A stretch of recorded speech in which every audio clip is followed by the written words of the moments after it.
Thank you very much for coming today.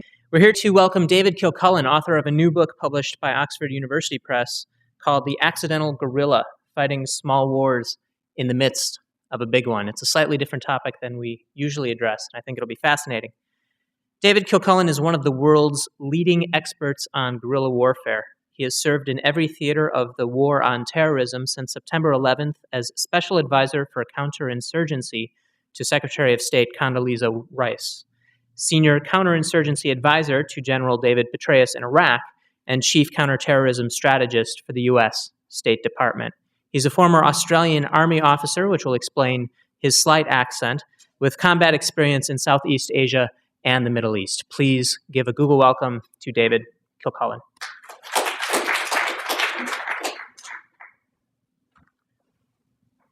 Just going to turn my little microphone on. Hope you guys can hear me. Thank you for having me.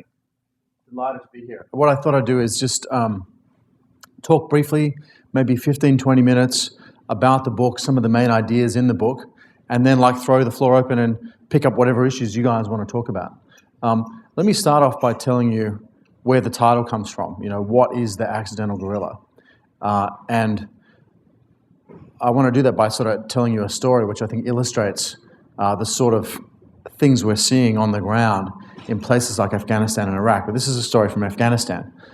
May of 2006, U.S. Special Forces Patrol from 3rd Battalion, 3rd Special Forces Group, which is down in Fort Bragg, North Carolina, are out on the ground in a valley in Uruzgan, which is the middle of Afghanistan. Sun's coming down, they're driving along this valley, 12 Americans, 24 Afghans, trying to get back home for the night. And in Afghanistan, valleys typically just have one route up and down the bottom of the valley. When you go into a valley, there's really just one road, and it follows the creek or whatever other watercourse there is in the bottom of the valley. So once you're in that valley, the enemy knows exactly how you're planning to get out because there's only one way out. So these guys are trying to get back home for the night, and they get ambushed. 150 Taliban in this big group dug in around the hills, firing down on top of them. A staff sergeant called Christian Longsworth gets killed pretty quickly. 7 more Americans get wounded, and they're pinned down for about 6 hours in this little valley. Middle of May 2006, they're stuck there. One of the interesting things about what happens in this particular firefight, interesting for me anyway, I was in Afghanistan when this happened, but I wasn't in the firefight, was the behavior of local villagers. So when they start the firefight, there's about 200-300 people working in fields around the site where the ambush happens. And all these guys rush home, get their AK-47, and they come back and they join in the firefight. And they're actually firing and pinning down these Americans and sticking them in the ambush site so that it's hard for them to get out.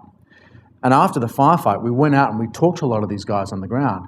And we say, we didn't think you supported the Taliban. And they say, oh, we don't.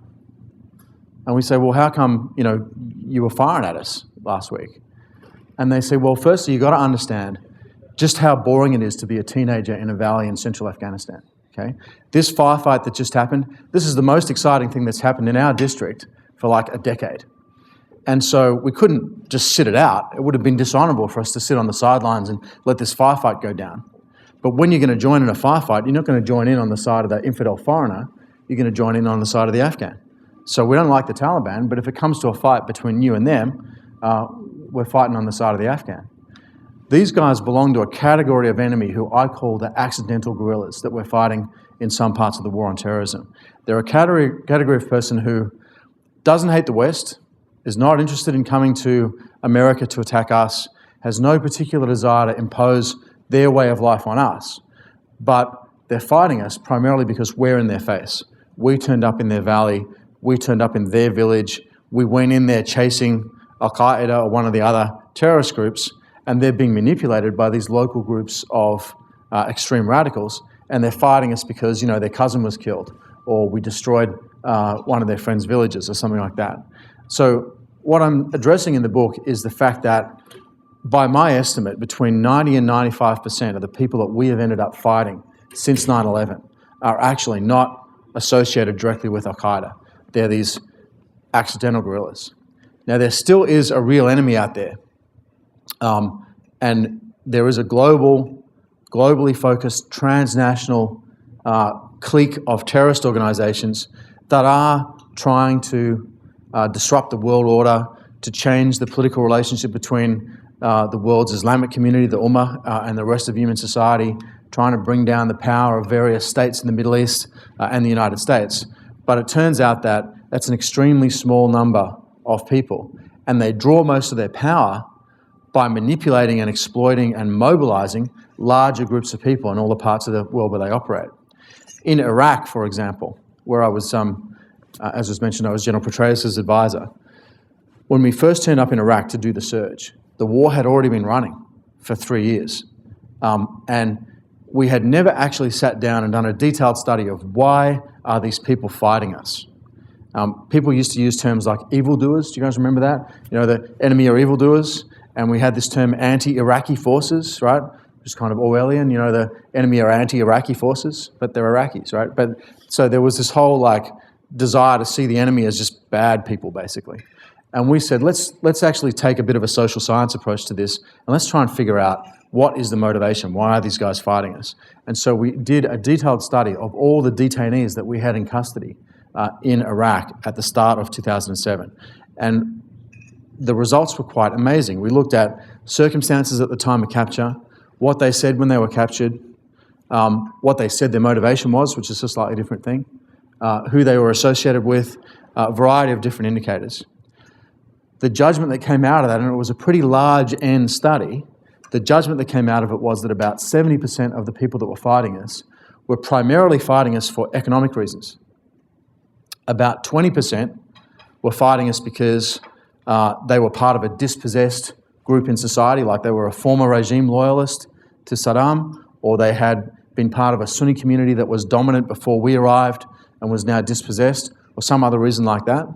Less than 10% had a predominantly religious or ideological motivation.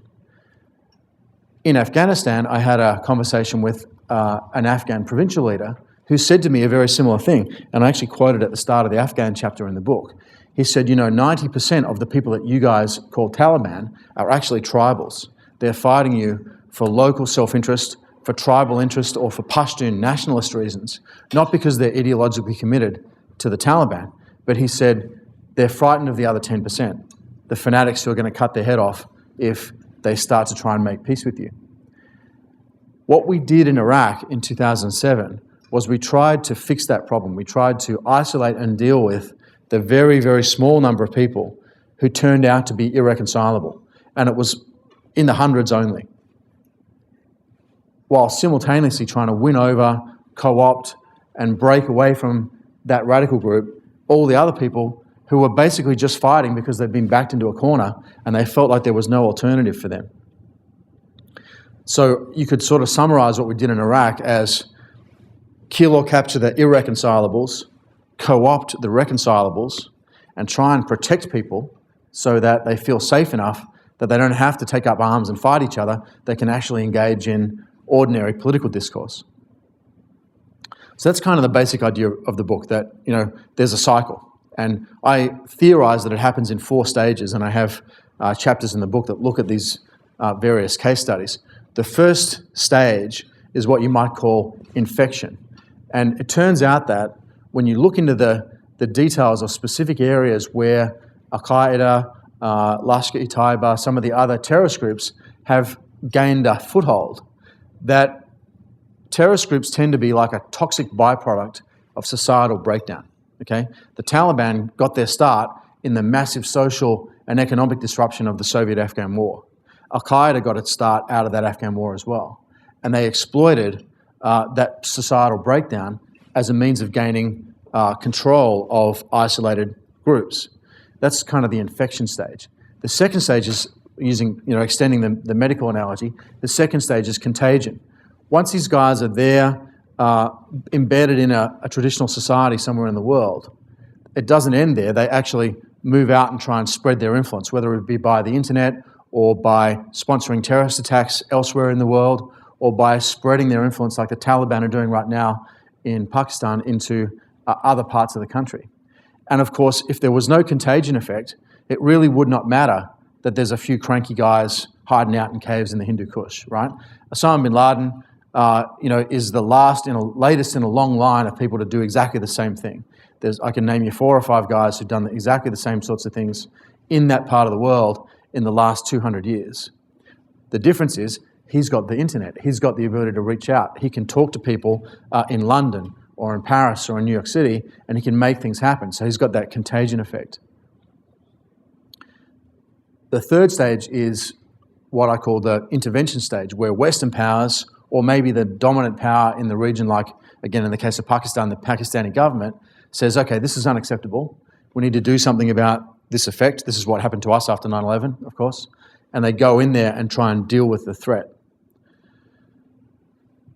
And the final stage is the rejection phase, because what often happens when a foreigner goes into this type of environment and starts to deal with the very small radical group is we end up targeting the wrong people, or we target people too coercively, or the enemy just uses the opportunity of an outsider coming in to manipulate people. And it's like we're kind of wading into somebody else's domestic dispute, where 2 people might be fighting each other. When you turn up, everyone's against the outsider. And that happened to us in Afghanistan. It happened to us in Iraq. Interestingly, in the book, I go through a couple of other examples from southern Philippines and southern Thailand where we didn't do that and something completely different happened.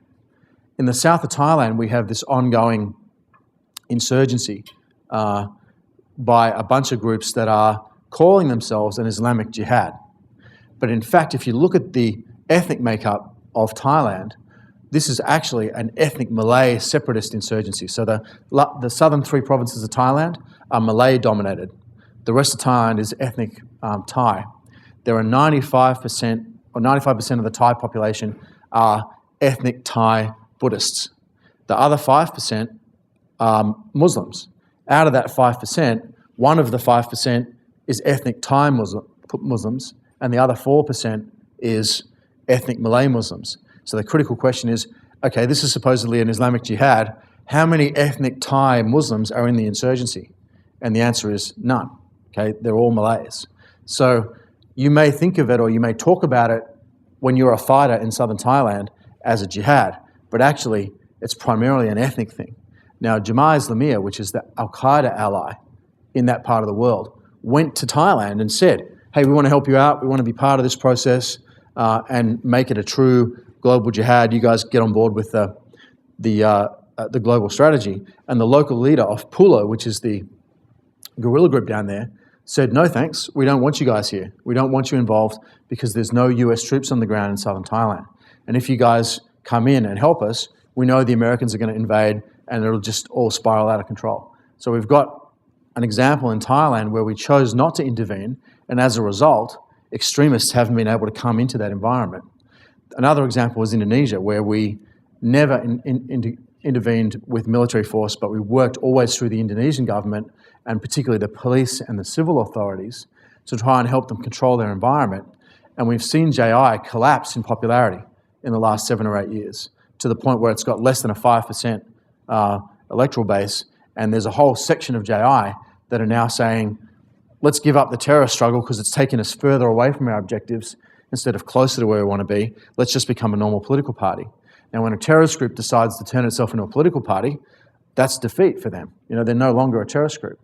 But you contrast that to what we've done in places like Pakistan and Afghanistan and Iraq and some of the other places around the world, where we've mounted a unilateral, military-heavy response. The main effect of that has often been this pushback and rejection by the population, which has tended to cement the bad guys in charge. So in the book, I sort of talk about that in a lot of detail, and then I talk about what should we do about that. And there's a number of sort of policy prescriptions, but the main one is we need to get out of the business of invading people's countries because there's terrorists there. The example I use in the book is, imagine that burglars move into your neighborhood and they set up, in some house, and they start robbing rich people's houses on the other side of town. And then the police turn up, and instead of trying to investigate and find who the burglars are, they start blowing people's houses up. Sooner or later, the whole neighborhood's going to turn against the police, okay? But it's actually worse than that, right? Because it's not like the New York police turning up in New York. It's like the Iraqi police turning up in New York, right? Because it's us going to Iraq or us going to Afghanistan. It's foreign guys turning up and blowing up your houses just because there's burglars in your neighborhood. That's what happens when we get into these kinds of environments and people turn against us. Let me just make a couple of other points about stuff that relates to the business that you guys are in. In the book, I talk a little bit about Al-Qaeda and the Al-Qaeda propaganda strategy and the way that it intersects with the modern media environment. We had some really interesting and difficult experiences in Iraq because of that. What is driving Al-Qaeda and what's particularly driving the Taliban is largely a propaganda-based approach to fighting wars. So what they do is they start with a message that they want to send, and then they craft an operation to support that message. And they decide how are we going to support that message by, who are we going to shoot to send the message, who are we going to move, whose village are we going to move into, who are we going to blow up. They craft the message and then they go do the operation. And we actually have intercepted communications from Taliban senior leaders back in 2006 saying to junior guys, hey, don't do this operation, do this operation instead because it better supports our propaganda objective. Now that ain't how we do business in the US government, right? What we do is we decide what we're going to do, what the operation is. We plan it all, we figure it all out. At the last minute, we kind of throw it to the public affairs guys and we say, hey, figure out how to explain the operation to the public. Okay, so it's the opposite. They start with the message they want to send and they craft an operation around that. We start with what we want to do and then we figure out later how we're going to explain that to people. That's one reason why I think Al-Qaeda has done a lot better on the propaganda side of this than they have done in the real world. They haven't achieved a lot of their objectives. They haven't provoked the world uprising. They've lost a lot of ground. A lot of the Muslim world have turned against them. They've actually failed to achieve most of their real world objectives, but they maintain themselves as a pretty substantial propaganda force, primarily because that's their main effort. That's what they focus on. A lot of the US responses to that were based on the idea that we need to recreate this thing called the US Information Agency, USAA. You guys familiar with that? It existed from the 50s until it was disestablished under the Clinton administration in 1998. And it was this US government bureaucracy that was supposed to get out there on the ground and explain to people why the US is good, and how you should back the United States. And the idea that people were talking about was we need to pump a lot more money into that kind of stuff. We need to put this public diplomacy stuff on a much more permanent and large-scale footing and get out there and do it better. And you guys would have known about Karen Hughes, who was President Bush's public diplomacy chief, and she went out and basically tried to do this. We didn't get very far with it. And I don't think it was anything necessarily wrong with her or what she was trying to do because there was a lot of very professional people. But it's a different media environment now. If you look at the media environment that USIA was designed for, it was basically a broadcast environment. You had a small number of media producers broadcasting content to a large number of media consumers, right? So what you would do is you get in there and affect the broadcasters, and it affects the message that people receive. Then in the 80s and 90s, you had more of a network model where you had a small number of producers producing content for a very small number of consumers, sort of the blog model with one guy writing in the attic above his, garage and, 3 people maybe reading the blog, So it was a more atomized environment with a lot more producers of media content, but not too many people, actively transitioning between producing and consuming and so on. What we have now is completely different. It's, you think about MySpace or YouTube, or Facebook, people are seamlessly transitioning all the time between being a media producer and being a media consumer and being someone who transmits the media from somebody else. So people are constantly shifting roles. And I reckon you actually can't take a US government bureaucracy and inject it into that space and change the message because we don't control the space anymore. It's more like a marketplace or even a battle space than it is like the traditional media environment that a lot of these US institutions were designed for just after World War II. Al-Qaeda are experts in that. And this is where we're actually facing 2 classes of enemy. So there's all those guys I just talked about at the start, the accidental guerrilla, who are basically local guys who are interested in local issues and they're fighting because of local concerns. But then you have guys like Al-Qaeda who are all about the global environment and primarily about trying to send a message to the United States in the global environment, and they're exploiting these local actors and trying to point them all in the same direction. And this media strategy is a very important part of how they do that. Al-Qaeda actually maintains a media wing whose job it is to study Western political discourse, figure out what we're talking about, what the issues are, and play that stuff back at us in a way that advances their objectives. So they're very sophisticated in terms of their use of, the tools of globalization, you might call it, whereas they're exploiting a bunch of other guys who are not necessarily good at that. The bottom line that I say in the book is, we have to get out of the business, as I said, of intervening in other people's countries just because there's terrorists there. We need to be working by, with, and through a bunch of local partners. All the successes that we had in Iraq in 2007 derived from building partnerships with the local population. Where we were able to do that, we were able to send the terrorists packing in a reasonably quick time frame. All the successes that we've had in the parts of Afghanistan where it's worked out well have been the same thing, building alliances with local populations, dealing with their problems with their own solutions. I'm going to end with a story from Afghanistan that kind of illustrates that. Back in 2006, I was involved in a micro hydroelectricity project in Afghanistan. So there's this thing, it's basically a turbine about this big, and you make it we made them in a little factory in Kabul where we employed 70 Afghans. It has an intake valve, and you bring in water. It needs like about a 20-foot drop, and it turns this turbine, and it produces enough power that it can power like a village, street, or it can run a school or a doctor's surgery or whatever. It's a great little device. But we're having a lot of problems with this program because what we would do is we'd make it in this factory in Kabul, and it would be a USAID, Agency for International Development, an Army Corps of Engineers project, and we'd have the crossed hands, from the American people sticker, red, white, and blue on the side. We give this thing to the population, and it's out there in the environment. We can't protect it. It's out in some village, but it's a symbol of the US government and a symbol of the Afghan government, and it's like a red rag to a bull as far as the Taliban are concerned. They have to come along and destroy it.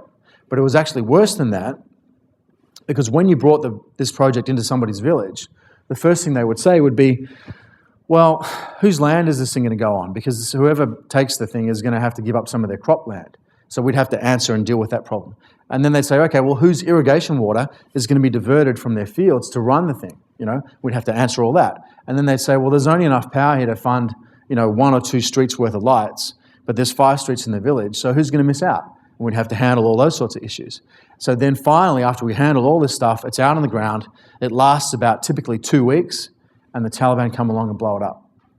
And then we're in a real world of hurt because these guys have never had electric light. They have electric light for 2 weeks, and now they're back in darkness. So they hate us, okay?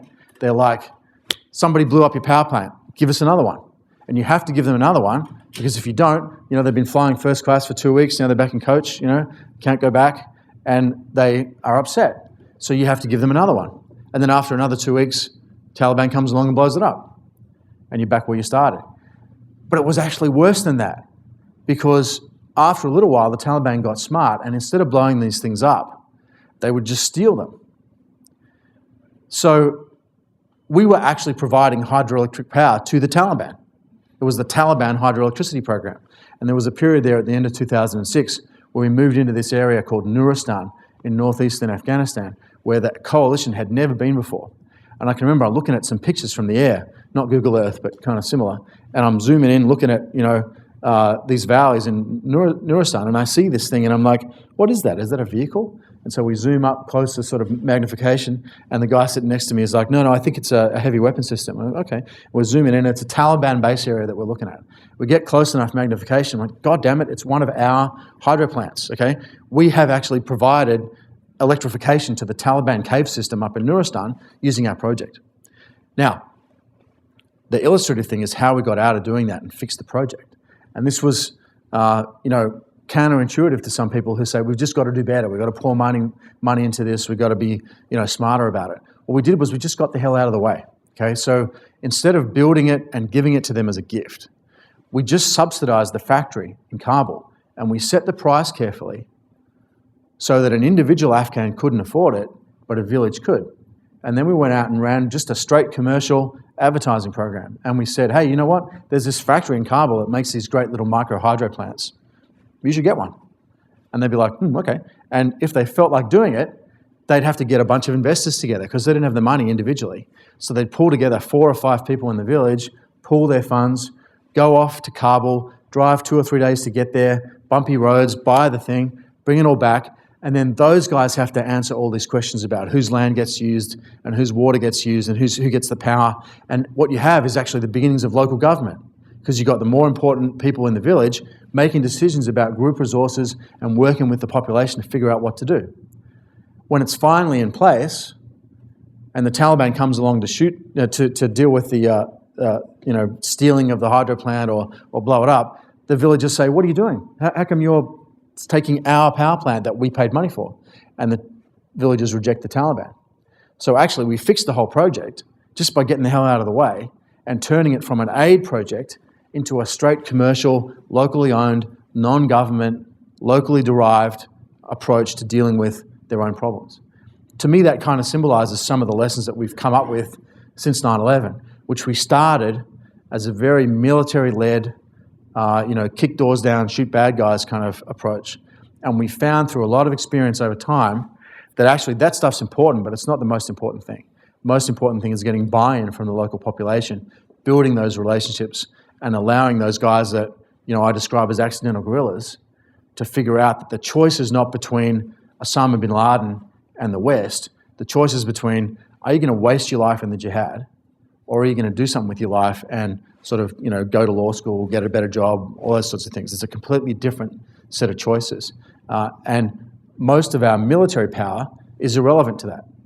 It's more of an economic, social development, rule of law, human rights kind of thing.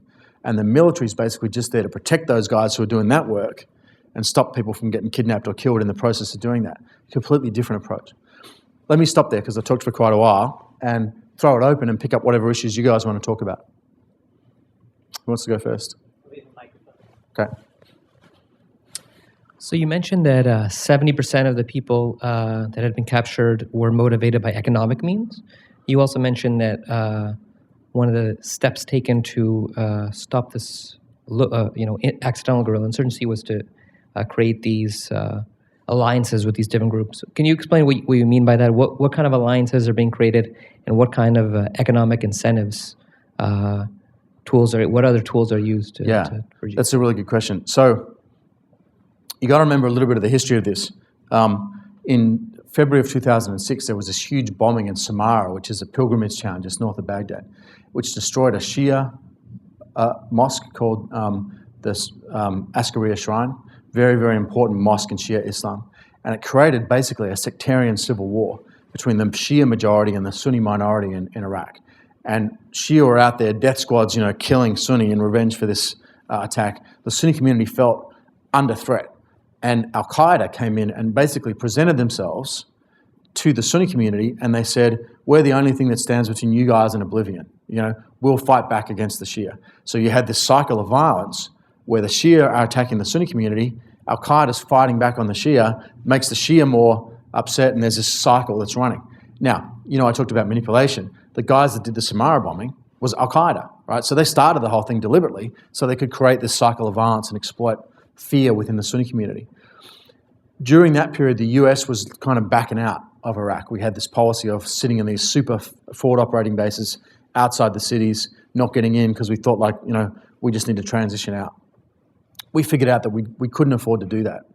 And so during that year of 2006, a lot of the Iraqis in different groups, particularly in Baghdad, had bounded together in these groups called village defense shuras, like defense committees or local district defense organizations, and they barricaded their areas and they had local guards trying to protect them. What we tended to do is when we went in there, we'd kind of swat them out of the way. We were like, yeah, whatever, we want to get to the Al-Qaeda guys. What we decided to do at the start of 2007 was we're not going to do that anymore. So we would turn up and we'd say, hey, sorry about last year. Let's figure out, how we can defend your district together. And we started off at the really local level with these village defense councils, trying to say, we see how you're trying to protect your village. We'll give you a post, a military post right there. We'll bring some police in and we cooperate with you to defend the village better. So we were trying to make those kind of local security deals. Once that basic security need had been met, we then found that a lot of the motivation for this was, young men out of a job, 40 to 60% unemployment in different places, nothing going on in the economy, nothing to do, and your family's getting attacked by the other community. The obvious thing to do is pick up arms and fight. And we had come in with a bunch of programs that were basically 90-day trash pickup programs, right? So we would say, we're going to get you to clean up your district and we'll pay you for that, and it's a 90-day project. But that was basically the equivalent of saying, hey, good news, you don't have to be a heroic warrior, you can pick up my trash instead, right? And they'd be like, yeah. So it wasn't working so well. So a lot of what we had to do was have longer-term projects that involved them doing infrastructure, getting back into the business, reinvigorating some of the state-owned enterprises that had existed in Iraq, and just generally trying to reinvigorate the economy using basically stimulus money like we've done here, and get people back, working. The thing is, people aren't going to work or engage in ordinary politics if they think someone's going to shoot them or shoot their family. So we had to get out on the ground and protect them first. But that was the start of the process. And after that, we started to get people turning against the bad guys and figuring, yeah, actually, Al-Qaeda are saying that they're protecting us, but actually a lot of this stuff's their fault. And they started to kind of push them out. So that's just the Iraq example of how things worked. Yeah. Yeah. Thanks for coming. Between the British and the Americans over the past 5 decades, there is plenty of examples of counter-insurgency operations that both have encountered. Do you think we've learned the lessons well, shared them well, or are we making the same mistakes? Well, the British and the Americans have a different pathology in this regard, actually. The American tendency is to learn lessons quickly, get rapidly better, adapt and become more agile, and then at the end of the conflict, we tend to forget it all. And we just go back to other stuff. And then at the start of the next conflict, we have to go and relearn it. We've done that 4 or 5 times. If you actually look at the history of the United States militarily, the US Army started off as doing this kind of stuff, basically, the French and Indian wars, and then wars around the time of the Revolution, all the stuff that happened in the 19th century. This stuff is in the blood, or should be in the blood, of US military. But that's not how they are. They focus on the big tank-on-tank, state-on-state kind of battle, and the other stuff's kind of secondary. So the problem for the US, which we had really in 03, 04, was trying to get that knowledge that existed from the 60s or from the 20s and get it back into the mainstream. So a lot of my job was taking stuff that's pretty obvious to people that study counterinsurgency and kind of reminding the big army of what needed to be done. British, and I come from a British Commonwealth background, so I'm speaking of my own family here, but the British have a different problem, which is that over 300 years of British colonial experience, somehow we came to believe that the British are just innately good at counterinsurgency. It's kind of in the blood. We just know how to do it. We'll just turn up and we'll wear our soft caps and everyone's going to like us and it's going to be fine. And of course, that turns out that most guys in the British Army don't have a lot of experience of actual counterinsurgency. Their experiences of peacekeeping from Bosnia and places like that. And it turns out there's a subtle difference between peacekeeping and counterinsurgency. In peacekeeping, you're trying to keep the environment quiet. In counterinsurgency, you're trying to deal with a small radical organization and get the population supporting the government. And the two are kind of different. So when the British went into southern Iraq, they focused very much on keeping the environment quiet, and they thought they were doing well. But actually the Badr organization and the Sadrists and a bunch of the other groups that were opposed to them at that time weren't interested in fighting the British. What they were trying to do was gain control of the population. So the British thought everything was going fine because it was quiet. But actually the enemy was in there organising the population and gaining control. And by the middle of 2004, the British had actually lost control of the environment. So sort of equal and opposite eras, right? None of us have covered ourselves in glory much since 9/11. But the Americans went in and we took what I would call a Team America approach, right? We were like, we see a problem, we identify it as our problem, even though it isn't necessarily. We go try and solve it with military force. People don't like that, surprisingly enough, and we end up getting dragged into a more kind of violent environment. The British had this whole different thing where they thought, it's quiet, so we must be winning. But they kind of rapidly found that actually, no, you actually have to get in there and deal with the bad guys. It's not enough to keep the population quiet. Other European countries that have been involved in Afghanistan have also had a lot of lessons. And it's interesting to me that one of the best countries in the world at doing this stuff today is Denmark. The Danes are doing a great job in Afghanistan, really first-class job. And it's kind of ironic that Denmark has never done counterinsurgency before, right? That's not in their history. They've never done it. So we have all this baggage and angst about Vietnam, right? And the Germans have all this angst and baggage about, World War II, and the French have all this baggage about Algeria, and the British are thinking about Malaya and Northern Ireland. The Danes just rock up and they read the book and they're like, oh yeah, we get it, and they're doing it, and they don't have the baggage because they've never done it before. So it's kind of an interesting organizational learning issue. The people that have learnt a lot, though, is actually the enemy. I had an interesting experience with this in downtown Baghdad. Middle of June, we're in this heavy firefight with Al-Qaeda guys, but we have a bunch of Iraqis fighting on our side in this little area in the middle of Baghdad. Middle of the afternoon, the commander of the US group gets approached by our local Iraqi allies, and they say, listen, we need some kind of recognition marker because you guys are shooting us by accident. And because they don't have uniforms, they look just like everybody else. So we're like, yeah, good point. Okay, so we give them these little fluorescent markers to see them, and this happens at like 8 p.m. And these guys have them all. They're all sorted out. The firefight starts again at first light, which is about 5:30 in the morning. By 9 o'clock in the morning, all the Al Qaeda guys had them. So it took like 2.5 hours in the middle of a firefight for them to adapt to what we'd changed overnight. So just rapidly changing. And the whole thing is more like mammals evolving rapidly, than like a traditional warfare kind of environment. Yeah.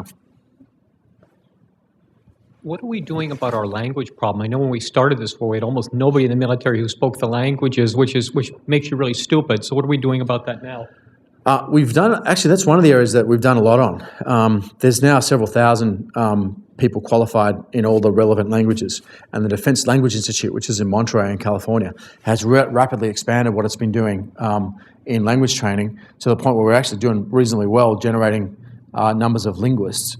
Also, a lot of the universities and colleges around the country have started courses, so we've seen a pretty good movement towards what I would call area studies. It's not just language, but it's also like culture and geography and stuff.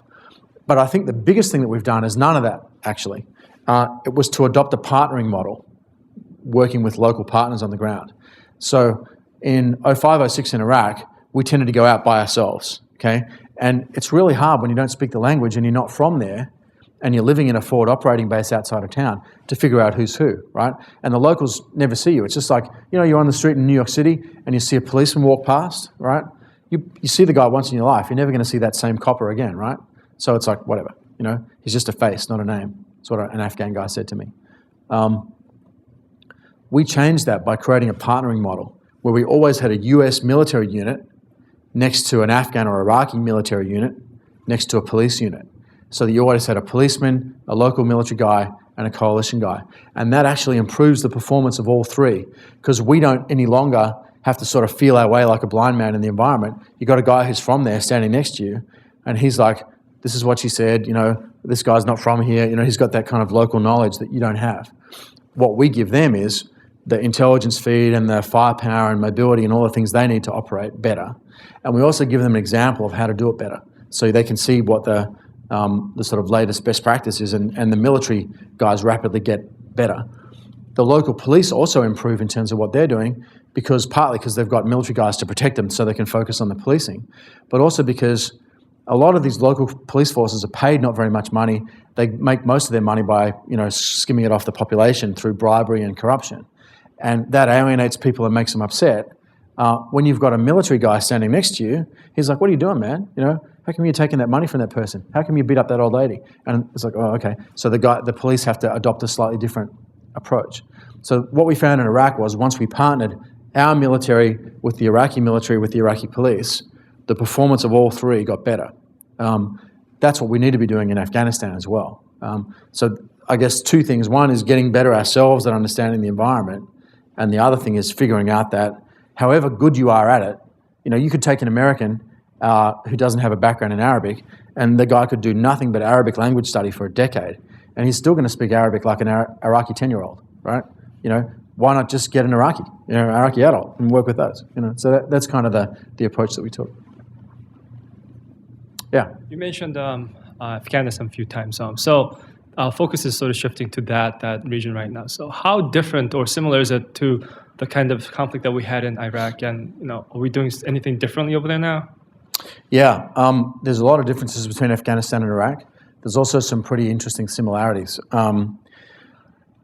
Iraq was mainly urban, and a lot of the war was happening in Baghdad city. So in 2006, when the war was at its worst, more than 50% of the actual fighting was happening inside Baghdad city limits. Okay, the rest of the country was reasonably quiet. Afghanistan, it's more diffuse. There's a lot more fighting, different parts of the country. Also, in Iraq, it was sectarian. Okay, it was Shia against Sunni, and there was a racial element as well. And there were Kurds and Turkmen fighting Arabs. It was kind of a sectarian civil war. What we're seeing in Afghanistan is a little bit different. It's more of a classical style insurgency where you've got this group, the Taliban, that's expanding influence and trying to gain control of the population. It's not going to overthrow. It's not like a Maoist movement. It's not going to overthrow the government in Kabul by sort of conventional force. It's more likely to be, the government will collapse, under the weight of its own contradictions. But the main differences is that, urban versus rural, diffuse versus concentrated.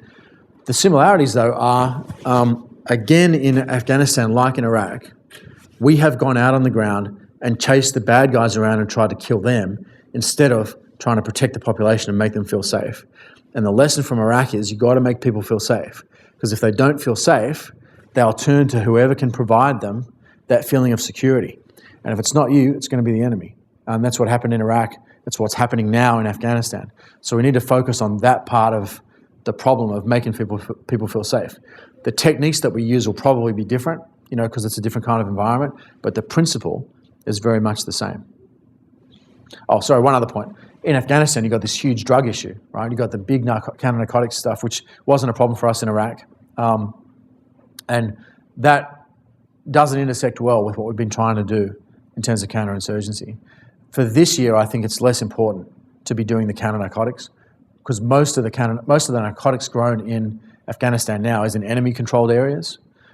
So it's kind of academic what your counter-narcotics program is. You've got to actually get in there and deal with the enemy before it becomes relevant. Yeah. So the another difference is that I guess the fight in Iraq is we were just trying to dispose, I guess, of some regime, and in Afghanistan it's more of a limited propagation of Al Qaeda. Yeah, you got to distinguish between Al Qaeda and the Taliban. So after 9/11, about a month after 9/11, we sent the CIA into Afghanistan, and then we mounted this military offensive to topple the Taliban and deal with Al Qaeda. And on the day of the last Taliban stronghold falling, which is Kandahar, there was only 110 CIA officers and about 300 special forces operating in that area. But there were 50,000 Afghans fighting on our side against the Taliban. So when I talk to Afghans on the ground, none of them ever talks about 2001 as an invasion, right? They're like, yeah, we threw out the Taliban. Because what they remember is there was one or two Americans, but actually it was mainly Afghans that were fighting on the ground. So again, back to this issue, how do we defeat the Taliban? Not with high-tech air power. That was just a tool. We defeated them by building a relationship with Afghans that wanted to kick them out and working together with them in a partnership to drive Al Qaeda and the Taliban out. In Iraq, it's a different environment. It was a totalitarian state. I don't know if anyone's ever been to Iraq, but it's a developed country. It's not like Afghanistan. Afghanistan is kind of the moon with gravity. Whereas Iraq is, orchards, fields, factories, big cities. It's a developed country, and it had a very well-functioning state, actually, that was in everybody's business and controlling all the things it wanted to control. And we came in and basically destroyed that in a period of 4 weeks. And then anarchy came, and the sort of lethal uncertainty that was oppressing Iraqi people, we weren't relieving that. We were just like, yeah, look, what do we say? You got freedom is messy or something, or some kind of expression that we used. And the Iraqis were like, no, people are killing our families, And then the bad guys turned up, Al Qaeda in Iraq, some of the Shia groups, and they were like, we're going to organize, we're going to protect. It was like that movie, The Road Warrior, Mad Max. It's a chaotic environment, and a guy turns up, and you might not like the guy, but it's better than anarchy and chaos. And that's kind of where people went to. What we had to do in the surge was get back into that environment and convince them that we could protect them. The government of Iraq was a better bet than Al-Qaeda. And basically it came down to protection, predictability, order, all those sorts of things that we kind of tend to take for granted. One of the things I notice about Americans is we tend to use the terms nation, state, and country interchangeably.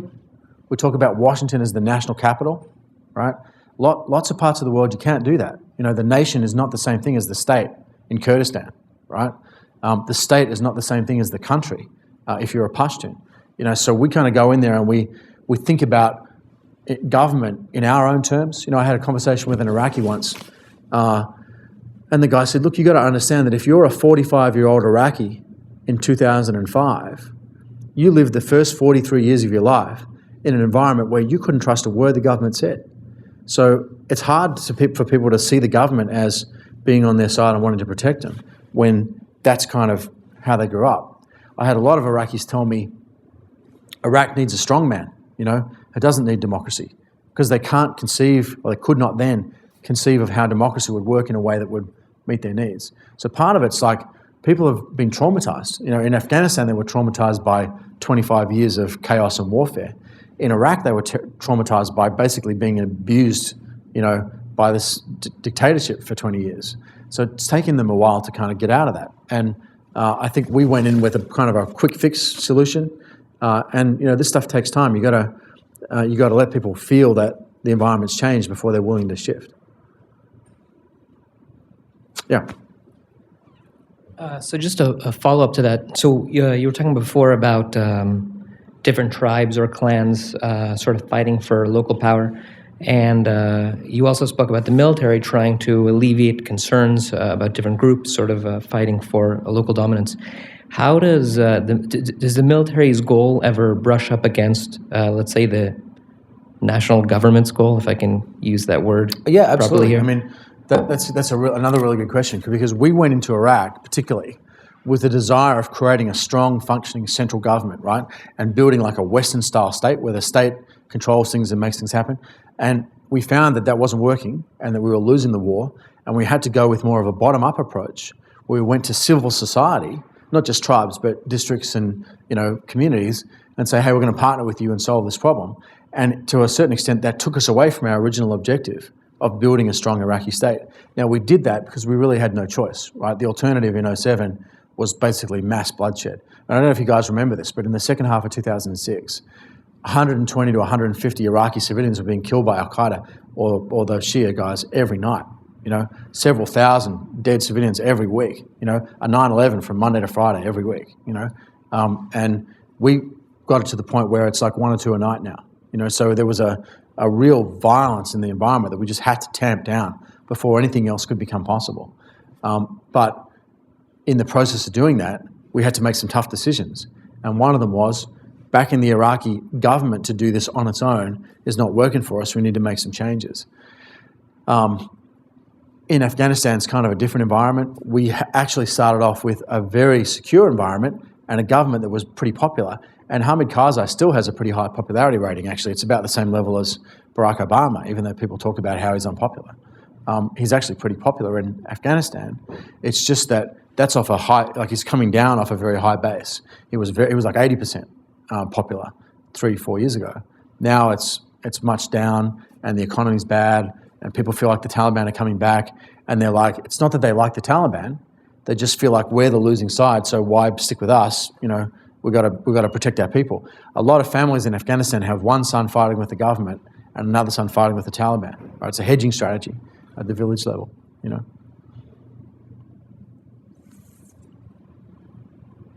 Anybody else? Sorry. Pakistan, yeah. Do you want to ask your question and I'll deal both together? So 4 years ago, Taliban have been controlling 3 agencies in Pakistan. Now they control between 15 and 20 in the northwest and in the tribal areas. And I don't know what their grievance is. Maybe they just felt they are doing their own business, they're living their simple life, and suddenly Americans are attacking them, or federal government is attacking them. And plus in this Pakistani army, there is a huge proportion of Pashtuns. So how do you predict this is going to evolve? What's the closure? Yeah, it's kind of the same question. after 9/11, we pushed the Pakistani military to go into the FATA, the federally administered tribal areas on the frontier between Afghanistan and Pakistan, and deal with Al-Qaeda. The Pakistani army went into the Tirah Valley in 2002. That was the first big campaign. And they failed. They lost.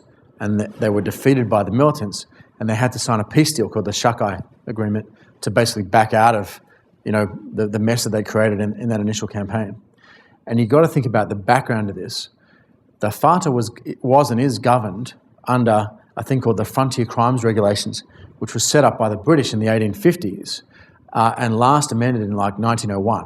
And it's kind of an internal colonial system where there's a tacit deal between the tribes and the government. And the deal is, it's kind of like you sit down quietly under the control of the local political agent and don't make any trouble, and we'll stay out of your affairs, okay? So the deal was, don't make trouble, keep it all quiet, and in return, Pakistani law doesn't apply, there's no taxation, you can do whatever the hell you like in that area, it's a little bit of ungoverned space that you can have as long as you keep it quiet.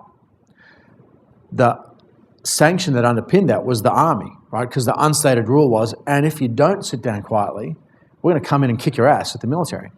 Well, the military came in 2002 and they lost. So they actually called their own bluff, right? So all the tribes are like, whatever. So they don't actually fear the army anymore, and the sanction that underpinned the whole system started to break down. The army then was faced by 2004 with a pretty substantial tribal uprising across the whole frontier of all these tribes that weren't necessarily aligned to Al-Qaeda or the Taliban.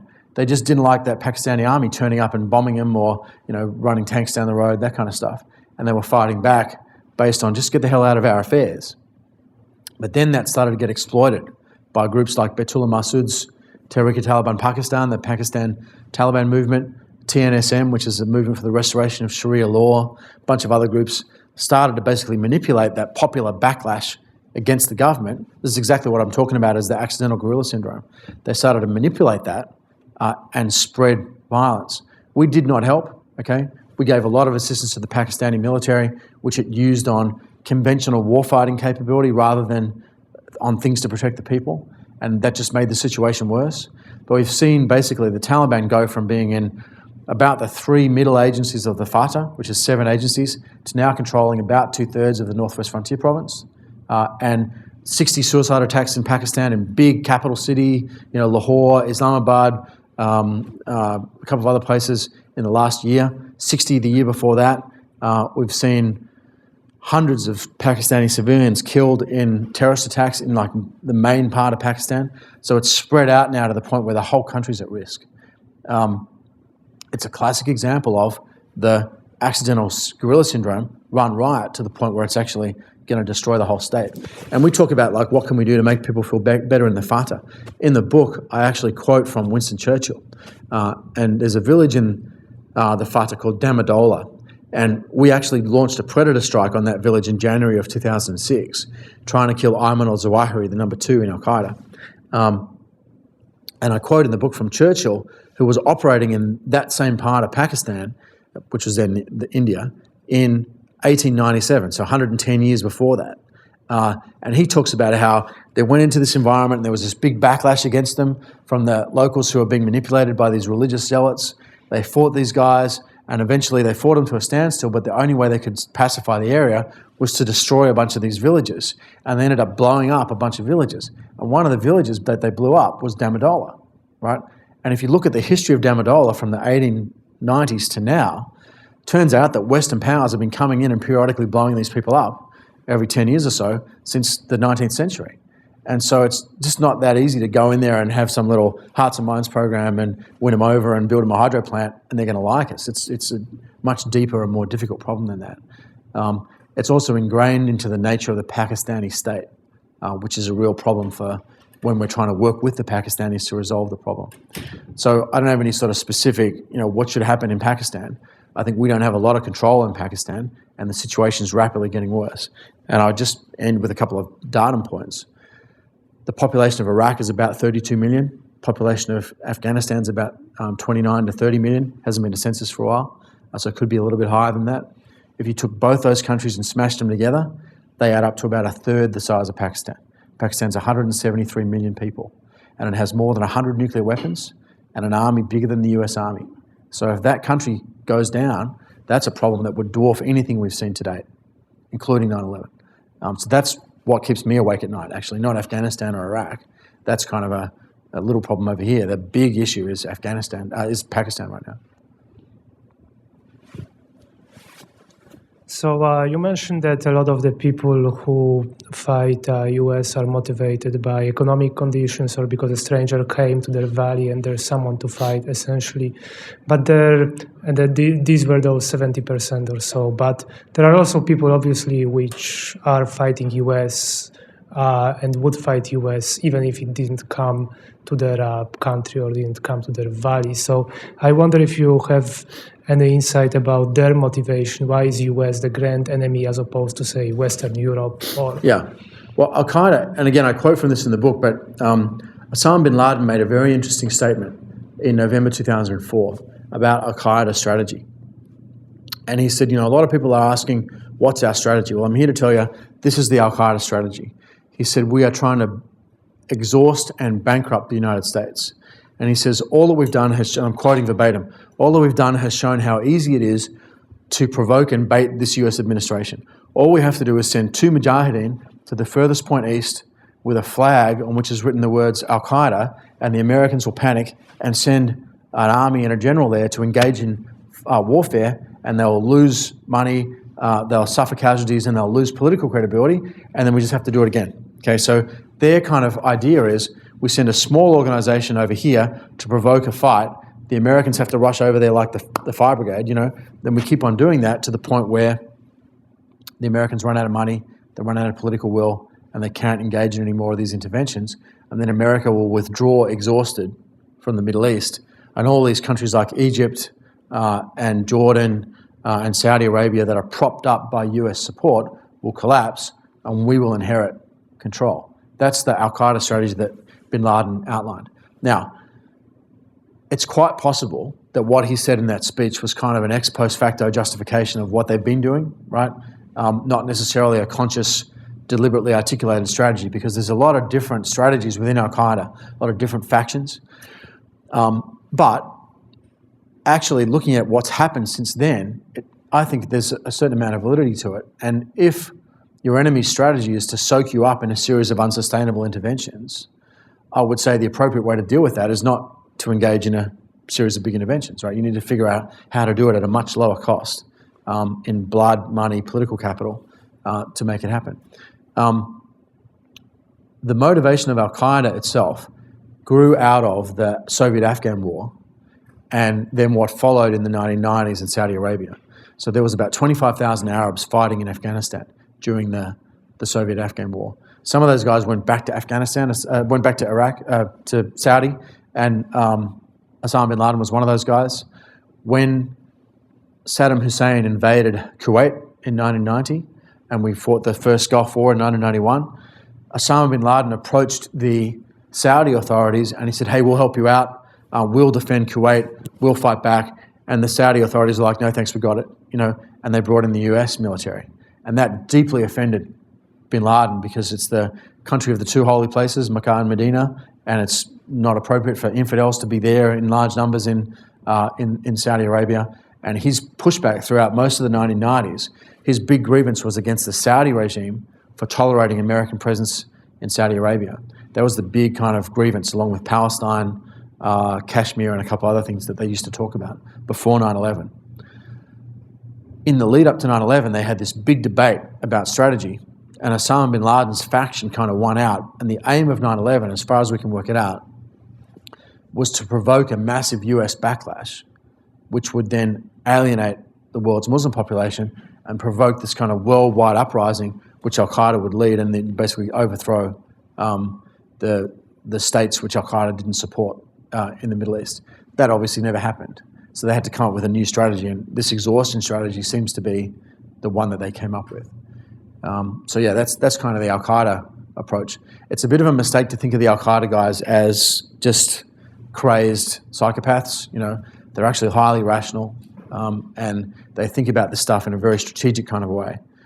So it's much more of a sophisticated political movement that uses terrorism as a means to a political end. It's not a bunch of crazy psychopaths. They do have those guys, but they keep them in a box for when they need them. We probably have time for one more question. Yeah. Anybody else?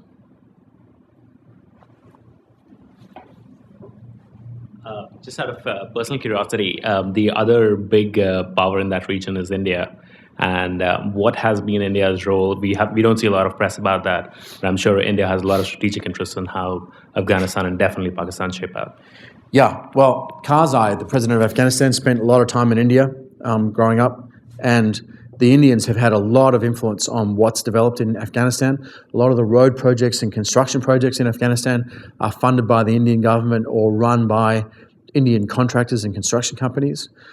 India has a number of consulates across Afghanistan, and they're basically trying to get in and assist the reconstruction of Afghanistan, mainly to prevent the return of groups like the Taliban, which was deeply anti-Indian, and was sponsored, of course, by the Pakistanis.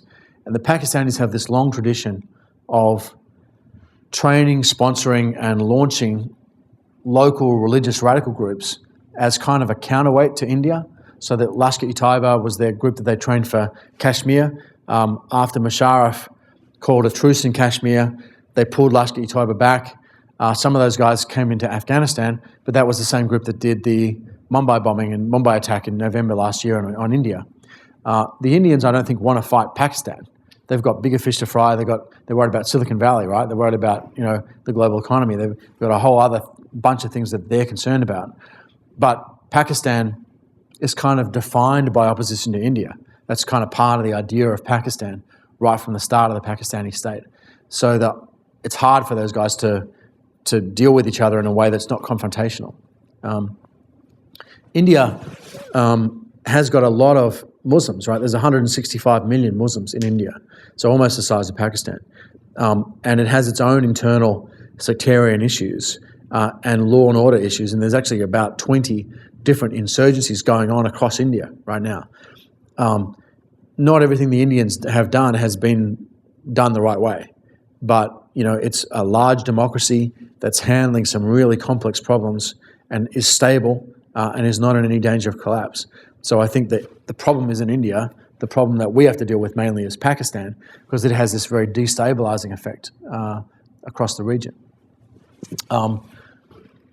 Just after 9/11, LET came down and attacked the Indian parliament. Do you remember that? There was a firefight and guys were killed in the actual parliament grounds. And in the year after that, we almost saw a nuclear exchange between India and Pakistan. That worries me a lot. I think that Al-Qaeda getting nuclear weapons is one thing, but Pakistan becoming unstable to the point where there's a nuclear exchange with India, that's a very substantial problem that we should be worried about. I'm very happy to see that we're putting a lot of effort into winning over the Indians and working with them to stabilize the region. It can't be just the Indians or just the Pakistanis. It has to be a region-wide approach. The Chinese also have a really important economic stake in the stability of Pakistan, and the Russians and the Iranians. There's 30 million Shia. People will always disagree politically, but if they're disagreeing politically and not fighting each other, then I think we can probably live with that. Yeah. Okay, I think we're out of time, right? Yeah. Thanks for having me. I really appreciate it.